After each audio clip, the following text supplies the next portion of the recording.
कोळी kitchen रेसिपीजमध्ये आपलं स्वागत आहे। आज आपण ओल्या कर्दीचा म्हणजे आंबार बोलतो आम्ही याला, याचं कालवण बनवणार आहोत। तर यामध्ये मी कच्ची कैरी घालणार आहे आणि शेवग्याच्या शेंगा आणि बटाटा घालणार आहे। त्यासाठी लागणारे साहित्य घेतलेत। एक मोठा चम्मच मी घरगुती कोळी मसाला घेतलाय, हळद घेतलेली अर्धा चम्मच, 7-8 लसणाच्या पाकळ्या घेतल्या ठेचून, 2 ते 3 चम्मच तेल घेतलेले आहे, मीठ घेतलेले आहे। हे वाटण्यासाठी साहित्य घेतलेत। ओलं खोबरं घेतलेलं आहे मी अर्धी वाटी, कोथिंबीर घेतलेली आहे आणि 2 मिरच्या घेतलेल्या आहेत हिरव्या। तर पहिले मी वाटण तयार करून घेते। आता अशा प्रकारे मी बारीक वाटून घेतलेले वाटण। आता मी कढई गरम करायला ठेवलेली आहे, तेल घालते। तेल गरम झालेलं आहे।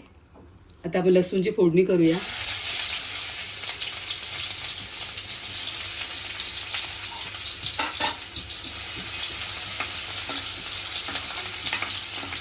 थोडं परतून घ्यायचं आहे आपल्याला लसूण।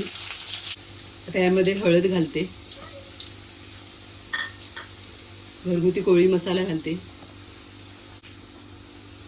थोडं मिक्स करते। आता आपण वाटण तयार केले ते घालायचं आहे सगळं।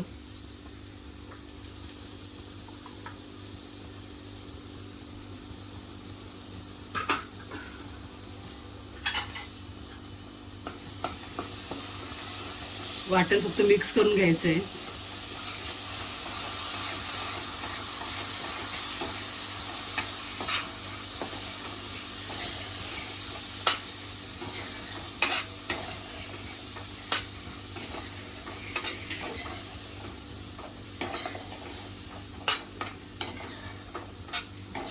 आता हे बघा मिक्स झालेलं आहे वाटण मसाल्यामध्ये। तर मी 1 ग्लास पाणी घालते याच्यामध्ये, चांगले मिक्स करून घेते।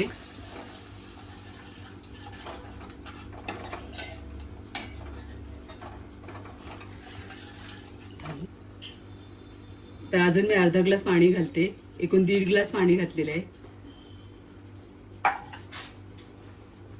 चवीनुसार मीठ घालूया। तर शेंगांचे तुकडे आणि बटाटा घालायचे आपल्याला पहिले।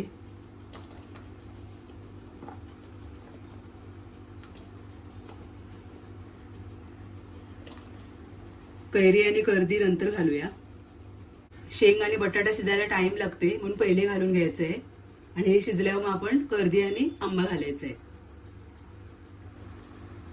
तर गॅस मिडियम करून 5 ते 10 मिनिटात शिजवून घेऊया आपण। आता 10 मिनिटं झालेले आहेत, आपण खोलून बघूया। छान असं उकळते कालवण।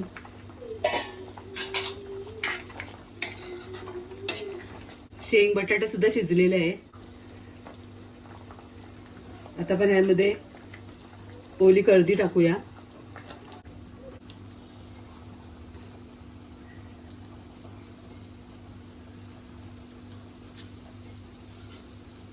तर कर्दी घातलेली आहे।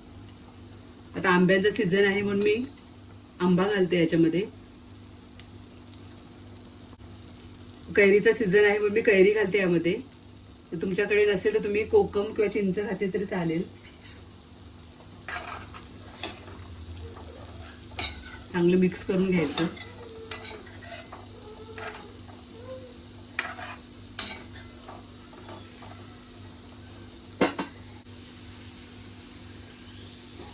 आता 5 मिनिटं आपण झाकण ठेवून शिजवून घेऊया। 5 ते 6 मिनिटं झालेले आहेत।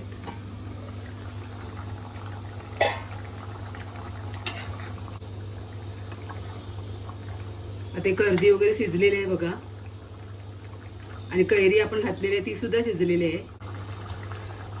तुम्हाला ही रेसिपी आवडली असेल तर या पद्धतीने नक्की बनवा। रेसिपीला नक्की लाईक करा, शेअर करा आणि आपल्या चॅनलला कोणी सबस्क्राईब केले नसेल त्यांनी नक्की सबस्क्राईब करा। धन्यवाद।